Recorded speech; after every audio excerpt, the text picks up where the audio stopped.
Welcome to Wisdom for the Present, where we take ancient truth and bring it into clear, modern understanding. This episode uses AI-generated narration based on human-researched and written material. And we're so glad you're joining us for this deep dive today. Yeah, absolutely. So have you ever felt completely paralyzed by the pressure to succeed? Oh, man, that bone-deep, cortisol-soaked stress. Exactly. Yeah. The kind caused by a world that just relentlessly demands constant action from you. Right, because we're constantly told to hustle. Right. To optimize every waking second. Yeah, and to hit these constantly shifting metrics of success. It's exhausting. It is. But at the exact same time, there's this desperate craving for inner peace. Like you just want to step off the treadmill. But you can't, because the fear of falling behind keeps your legs moving. So if that tension feels familiar to you, you are in exactly the right place today. Because today, we are exploring a framework for finding that ultimate calm. And not by running away to a mountaintop. Right in the grinding middle of the chaos. So what exactly are we looking at today? We're pulling apart chapters 4, 5, and 6 of the Bhagavad Gita today. Okay, wow. That's heavy hitting. It really is. For those familiar with the text, these are the chapters traditionally titled Jnana Yoga, which deals with the path of knowledge. Okay, got it. And then there's Karmasanyasa Yoga, which explores the renunciation of the fruit of works. Right, which we will definitely spend a lot of time on. Oh, for sure. And finally, Atmasanyama Yoga, which is the path of self-restraint. So what happens when we put all three of these together? Well, when we weave these three specific sections together, the resulting philosophy is this remarkably technical, almost mechanical roadmap for the overstimulated modern mind. I love that, a mechanical roadmap. Yeah, but we're picking up the text right in the middle of a profound crisis. Right, we're just dropping right into the chariot between two massive armies. Exactly, we're bypassing all the preliminary setup because the core philosophical contradiction is it's already in full swing. So let's jump straight into that contradiction then. We find Prince Arjuna essentially having, an existential breakdown. A total meltdown, yeah. And his guide, Krishna, responds in chapter 4 in a way that feels, to me it feels totally paradoxical. It really does at first glance. Because Arjuna's asking what to do about this impending slaughter, right? And Krishna zooms out to this massive cosmic cycle. Right. Krishna says that whenever righteousness declines and wickedness is strong, he basically takes visible shape to thrust the evil back and restore virtue. Okay, let's unpack this. It's a huge claim. It's massive. Krishna is basically establishing a physics of time and morality here, right? Yeah, exactly. In this worldview, history isn't a linear progression from, primitive to advanced. It operates on a wheel. Okay. And when the wheel rotates too far toward societal decay and moral darkness, a rebalancing force, which Krishna represents here, intervenes to reset the scales. Right. He tells Arjuna, manifold the renewals of my birth have been, but mine I know, and thine thou knowest not. Yes. He is asserting that this rebalancing is a law of nature. It's as inevitable as gravity. Okay, but I want to push back on how a modern mind interprets that, though. Oh, for it. Because when we watch the evening news and we see just immense suffering, corruption, systemic failure. It's overwhelming. It is. And this idea of a cosmic immune system that just swoops in to thrust the evil back, that is highly seductive. Oh, absolutely. It feeds that modern yearning for a giant reset button. Exactly. But doesn't this breed profound passivity? If the universe is guaranteed to fix itself when things get bad enough, why on earth should I exhaust myself trying to fix anything? Right. And that is the exact trap of fatalism. Okay. And it is precisely what Krishna is trying to steer Arjuna away from. So he's not saying just sit back and relax. Not at all. Krishna isn't promising to wave a magic wand while Arjuna just sits safely in the chariot, Yeah. The divine intervention requires human participation. Okay. The universal force acts through the individual. Wow, okay. And that brings us directly to Arjuna's core dilemma in chapter 5, doesn't it? It does, because Arjuna hears about this massive cosmic plan, and he hears Krishna praising both the withdrawal from the world and, at the same time, active engagement in it. Right, and Arjuna just finally snaps. Yeah, he says, at the one time thou dost laud surcease of works, and at another time service through work. He demands to know which one is actually the better way. He's calling out the mixed signals, for sure. Right. He's asking, are you telling me to drop my weapons, retreat from society, and seek enlightenment?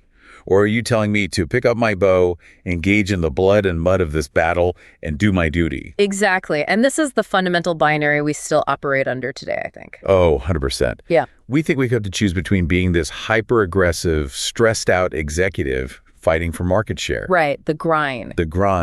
Or abandoning it all to live off the grid and bake sourdough bread. Yeah. Action versus inaction. So how does the text resolve this? Well, we view them as mutually exclusive because we define action by its external noise. Okay, tell me more about that. But Krishna dismantles this binary entirely. He answers Arjuna by stating that both the ceasing from works and the doing of works in holiness can lead to supreme bliss. But there's a catch. A massive caveat. He says, "Of these twain, the better way is his, who working piously refraineth not." Wait, so the better way is to keep working. That's right. He tells the man having a literal panic attack about his job to keep doing his job. I mean, that feels incredibly counterintuitive. It does, right. It really does. Until we realize Krishna is completely redefining the psychological mechanics of how we work. Okay, so it's not about what we're doing, but how we're doing it. Precisely. He introduces the concept of the true renouncer. And a true renouncer isn't someone who renounces their job or their family or their responsibilities. No, not at all. In Chapter 4, Krishna drops this mind-bending riddle. He says, "He who sees how action may be rests action, he is wisest mid his kind." Okay, we need to dissect that. Action may be rest action. It's a lot to wrap your head around. It is. From a modern psychological perspective, how is it physically possible to experience rest while your body and mind are engaged in intense, complex action? Well, it requires separating the physical labor from the psychological expectations. Okay, so untangling the two. Yes. Krishna argues that exhaustion doesn't primarily come from the physical exertion of a task. It actually comes from the crushing mental weight of agonizing over the outcome. Oh, wow. Yeah. And so he introduces the central mandate of Chapter 5, which is renouncing the fruit of deeds. Renouncing the fruit, meaning the results. Exactly. You commit wholly to the action, but you completely sever your emotional attachment to the results of that action. See, we really need to look closely at the cognitive dissonance this creates for us today. Oh, it's a huge clash with modern thinking. Because if I am not supposed to care about the fruit, whether that's, the quarterly bonus, the successful product launch, the validation of my peers, or even just getting my kids into a good school, if I'm not supposed to care about that, where does the drive to do a good job come from? That's the big question. Because the modern capitalist framework relies almost entirely on outcome-based anxiety to motivate workers. If I genuinely don't care if I succeed or fail, what stops me from just providing mediocre, careless labor? I get that. But it's because the focus shifts from the extrinsic reward to the intrinsic quality of the action itself. Okay, intrinsic quality. Yeah. We assume outcome anxiety is the only fuel for excellence, but sports psychology and neuroscience actually tell a different story. Really? Like what? Well, think of an Olympic gymnast on the balance beam. Okay, high stakes. Extremely high stakes. If, mid-routine, her mind jumps forward to the gold medal, the fruit, or backwards to the fear of falling, what happens? She loses focus. Right. Her cognitive load spikes, her muscles tense, and she falls. Her anxiety about the outcome actually degrades her performance. Wow, so caring too much about the fruit actually ruins the action. Exactly. And Krishna uses this brilliant analogy of the enameled lotus leaf. He says a person who acts without attachment is like that leaf. Water rests on it, but the water cannot stain or penetrate it. So the water represents the chaos and the stakes of the environment. Yes, exactly. The lotus leaf is super hydrophobic, right? The water simply beads up and rolls off without leaving a trace. That's a beautiful image. It is. When you detach your ego from the outcome, you are not removing your motivation to be excellent.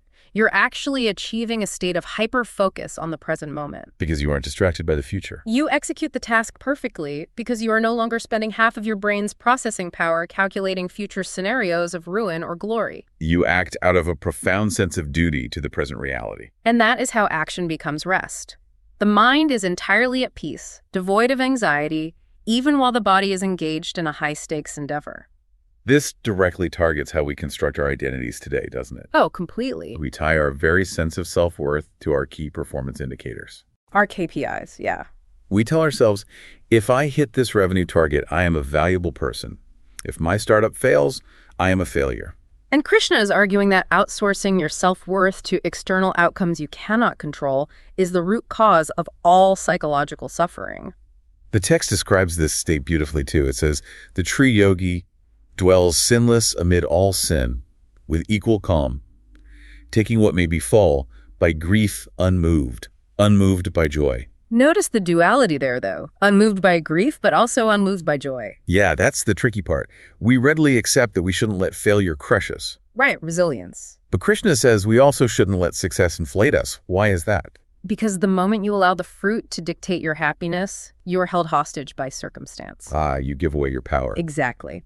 The true renouncer views success and failure as two passing weather systems. They understand, I am responsible for the integrity of the labor, but the complex machinery of the universe is responsible for the outcome.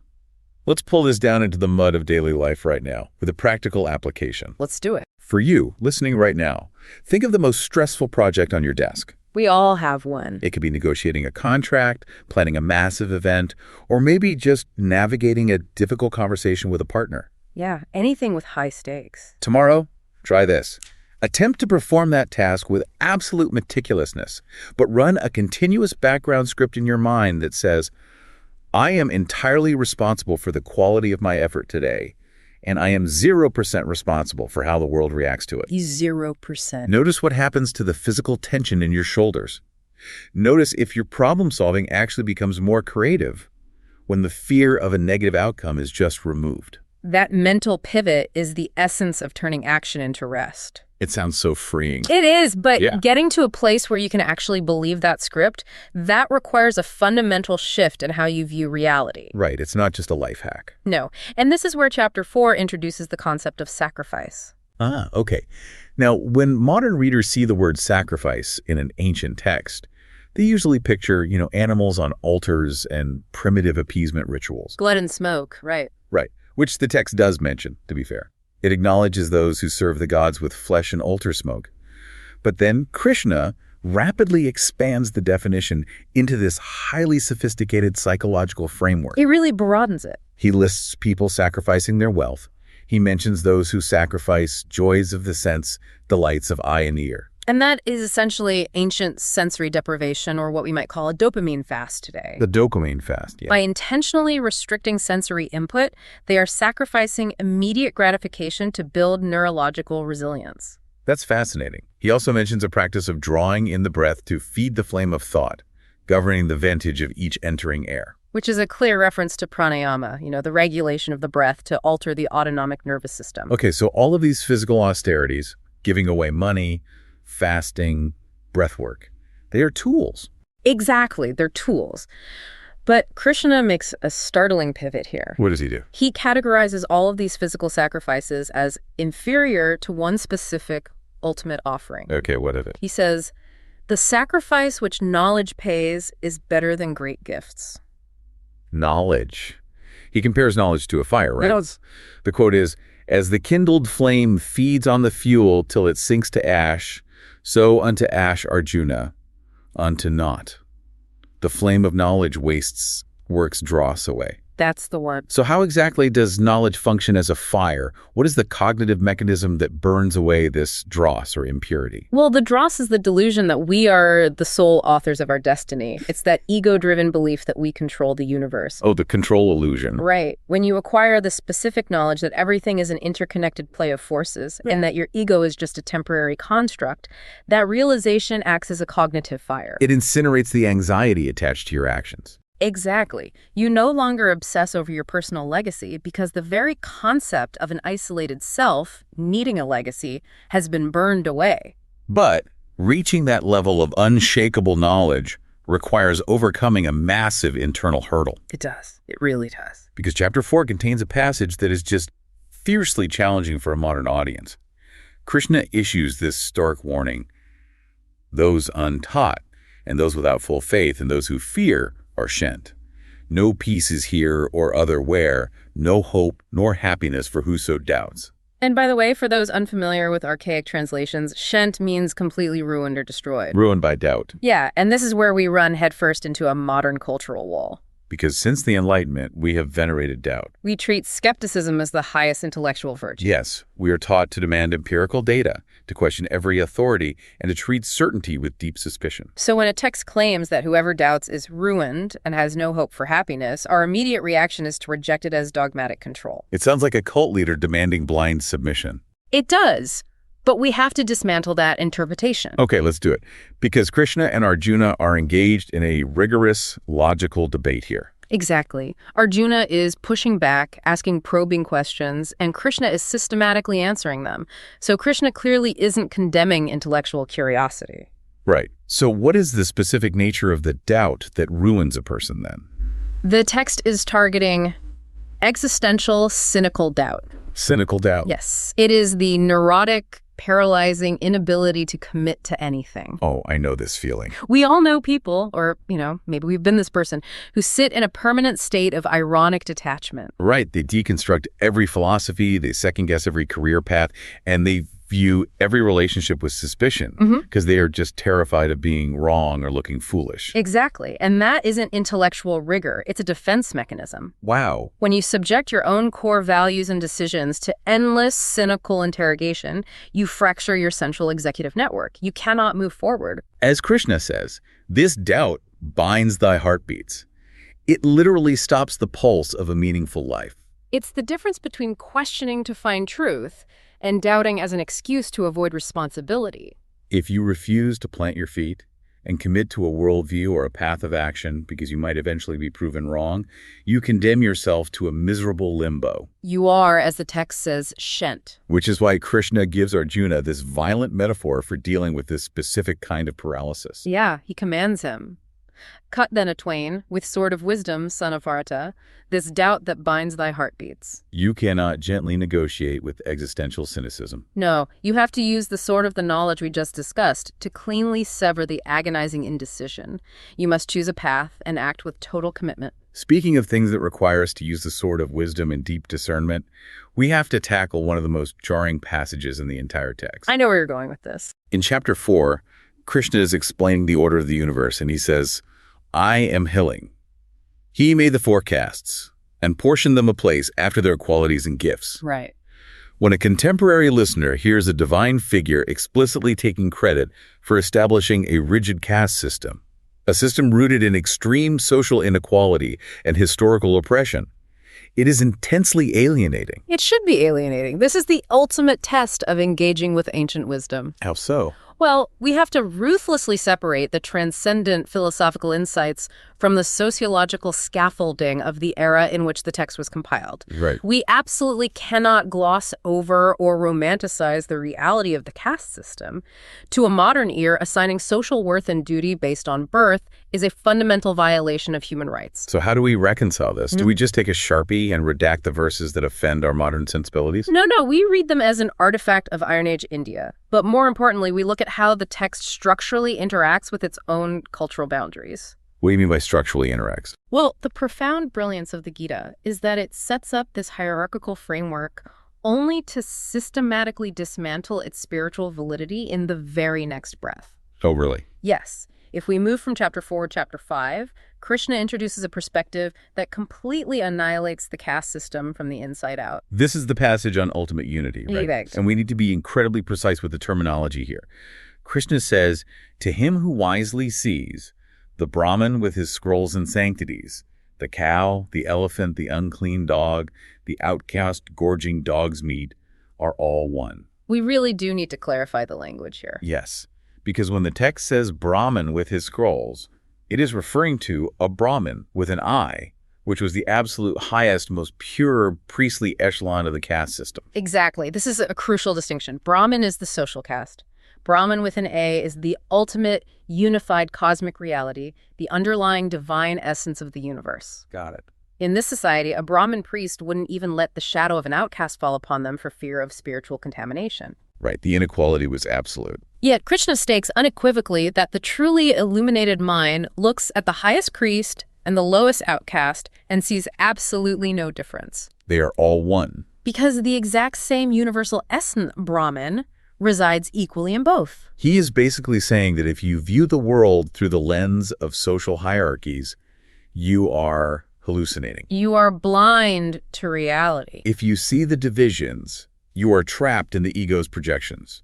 But if you see the unity, you have achieved true sight. He goes so far as to say, the sinless Brahma dwells in unity, meaning divinity itself exists only in the space of absolute equality. That is a radically subversive statement. It threatened the entire social order of the time. And it threatens our social order today. I mean, we like to pat ourselves on the back because we don't have a formalized religious caste system. Sure. But we have viciously enforced hierarchies of worth. Oh, absolutely. We evaluate a person's value in milliseconds based on their job title, the neighborhood they can afford, the university they attended, and the clothes they wear. And the text demands that we strip all of that away. Think about the environment you navigate every day, Can you look at the senior partner at your firm or a celebrity with millions of followers and then look at the person wiping down the tables at the food court and interact with both of them from a place of identical, profound reverence? It's hard. It is. And I don't mean surface level politeness. I mean internally recognizing that the exact same infinite consciousness is operating behind the eyes of both people. Right. Because if we are clinging to the idea that the CEO is somehow inherently more valuable or higher than the janitor, we are failing the central test of Chapter 5. Achieving that level of radical egalitarianism is incredibly difficult. Because our brains are evolutionarily wired to categorize, Right. to rank and judge. Precisely. To override that biological imperative requires more than just good intentions. It requires a rigorous methodology for training the mind. Which transitions us perfectly into Chapter 6. It does. Chapter 6 serves as the technical manual for this entire philosophy. It moves from theory to practice. Krishna literally gives Arjuna a step-by-step guide for meditation and self-restraint. He starts with the physical environment. Right. He tells him to find a fair, still spot and to lay down his materials. A cloth, a deerskin, and the kusa grass. Let's unpack the specific technology of that setup because it's not random. Okay, what is kusa grass? It's a specific type of long grass traditionally believed to have purifying properties, but functionally it acts as an insulator against the damp ground. Oh, practical. Very. The deerskin provides warmth, and the cloth provides comfort. So this isn't just ritual for ritual's sake. Not at all. Krishna is instructing Arjuna to build a highly intentional physical boundary. By creating a dedicated, insulated space, he is signaling to his nervous system that he is disconnecting from the chaotic inputs of the external world. He then dictates the posture, right? Holding the body, neck, and head immovable, and focusing the gaze upon his nose end. Yes, which prevents the eyes from darting around and feeding new visual data into the brain. But before he dives into the deeper cognitive states, Krishna establishes a foundational prerequisite. This is a really important part. He says, religion is not his who too much fasts or too much feasts, nor his who sleeps away, an idle mind, nor his who wears to waste his strength in vigils. This is a profound rejection of hyper-asceticism. Which we see everywhere. We do. Throughout history, there is a temptation to equate physical suffering with spiritual superiority. Yeah, and we see this today in the extreme edges of wellness and hustle culture. Oh, big time. People engage in multi-day water fasts, intentionally deprive themselves of sleep to outwork their competition. Or they push their bodies to the point of injury at the gym, believing that this intense self-punishment proves their dedication. And Krishna calls out that extremity as a dead end. He says true piety is that which most removes earthaches and ills, where one is moderate in eating and in resting and in sport. Removes earthaches. That is a deeply compassionate view of the human body. It really is. The body is not an enemy to be conquered. It is an instrument to be tuned. If you are starving, your brain is flooded with survival signals. If you are exhausted, your cognitive control networks collapse. You simply cannot achieve advanced states of mental stillness if your biology is screaming in distress. This instruction aligns perfectly with the Aristotelian concept of the golden mean, doesn't it? Yes, or the Buddha's realization of the middle way after he nearly starved himself to death. Extreme physical imbalance guarantees mental turbulence. So, assuming the baseline of sleep and nutrition is met, and we are sitting still in our insulated space, what is the actual mechanism of the meditation? Krishna provides an incredibly vivid metaphor for this. He says, steadfast, a lamp burns sheltered from the wind. Such is the likeness of the yogi's mind shut from sense storms. Think about the physics of a candle in the wind. Right, the flame is your attention. And the wind represents the sense storms, the endless barrage of sensory data, emails, biological urges, memories, and anxieties. Exactly. When an unsheltered flame is hit by the wind, it flickers violently, it burns unevenly, it provides zero steady illumination, and it constantly threatens to blow out. Which is the default state of the modern, unrestrained mind, just bouncing wildly from one stimulus to the next. The practice of yoga, of self-restraint, is the methodical construction of a glass lantern around that flame. You are intentionally blocking the wind so the flame can burn straight, silent, and luminous. I know, I understand the metaphor, but Arjuna has the reaction that every single one of us has when we try this. He really does. Arjuna basically laughs at the impossibility of it. He says, I see no fixity therein, no rest, because the heart of men is unfixed, Krishna. Rash, tumultuous, willful, and strong. It were all one, I think, to hold the wayward wind as tame man's heart. To hold the wayward wind. Arjuna is saying that trying to stop the mind from thinking is like trying to catch a hurricane in a net. Is a fundamental misunderstanding of the organ's nature. And it is so relieving to hear an ancient hero admit this. Yes. We sit down, close our eyes, and within 5 seconds, we are arguing with a phantom version of our boss in our head. Or remembering a commercial from 1998. Or feeling existential dread about our retirement accounts. The mind is just a chaotic engine. And notice how Krishna responds to this. He doesn't shame Arjuna. He doesn't say, you just aren't trying hard enough. He validates it. He completely validates the neurological reality. He says, hero, long-armed, beyond denial, hard man's heart is to restrain and wavering. He agrees that it is fusely difficult. But he provides the only viable solution.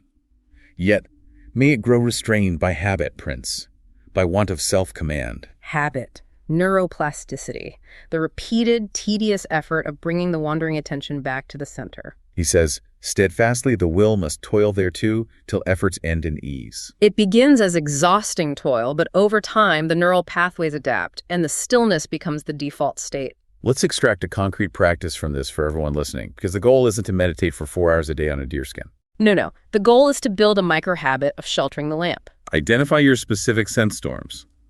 What are the daily inputs that cause your attention to flicker most violently? Is it checking social media within 30 seconds of waking up? Is it the constant pinging of Slack notifications? Once you know the wind, you can build the glass. Create a daily 15-minute sheltered lamp protocol. Go to a fair, still spot in your home. Leave your phone in another room. No music, no screens, no reading. Just sit still. Sit still and observe the chaotic hurricane of your own thoughts.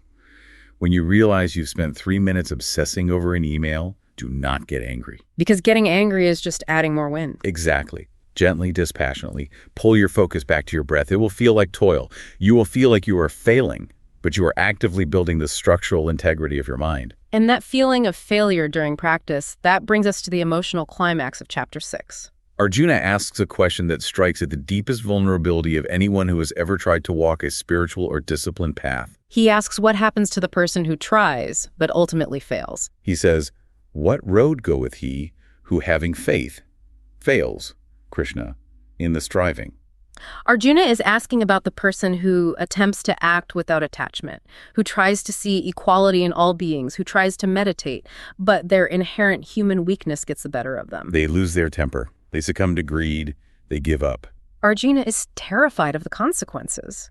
He asks, is he not lost, straying from Brahma's light, like the vain cloud which floats twixt earth and heaven when lightning splits it and it vanisheth? The vain cloud split by lightning. It's a devastating image of total annihilation. It is. Arjuna is articulating a terrifying zero-sum framework. If I don't achieve perfect enlightenment, does my failure cancel out all my previous efforts? Do I end up with absolutely nothing?